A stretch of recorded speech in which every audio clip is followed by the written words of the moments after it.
এই ভিডিওটা বেশ কিছুদিন আগেকার। তো সেদিন সকালটা শুরু করেছিলাম ঘরের ধুলো ঝাড় দিয়ে।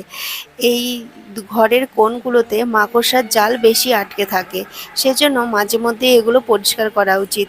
যেমন আমার ঘরের এই ফ্যানটা অনেক দিন পরিষ্কার হয়নি, তাই দেখো কীরকম মোটা প্রলেপ লেগে গেছে। সেগুলো আমি সব পরিষ্কার করে নিলাম। পরিষ্কার করলে মনটা যেন একটু হালকা লাগে। তারপরে আমি জানালার কার্নিশগুলো ভালোভাবে মুছে নিচ্ছিলাম মানে এইভাবেই ঝুলগুলো ঝেড়ে নিচ্ছিলাম। সংসারের কাজ হয়তো কোনোদিনও শেষ হয় না, তবুও প্রতিদিন নতুন করে গুছিয়ে রাখার মাঝেই একটা আলাদা শান্তি আছে। আর তোমরা তো জানোই, আমার তো ছোট বাচ্চা আছে, এখনই গোছালাম 2 মিনিটে আবার সব শেষ। তারপরে আমি চলে আসলাম রান্নাঘরে। আজ করেছি ডালের বড়া দিয়ে বাটা মাছের ঝোল। এই রেসিপিটা আমাকে আমার মামি শিখিয়ে দিয়েছে।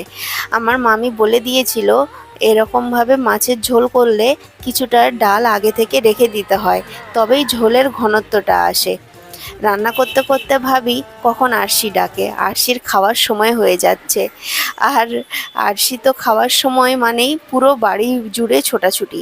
1 চামচ খাওয়াই, একবার গল্প বলি, কখনো আদর করে দেই, কখনো হাসির মজার অনেক কথা হয়।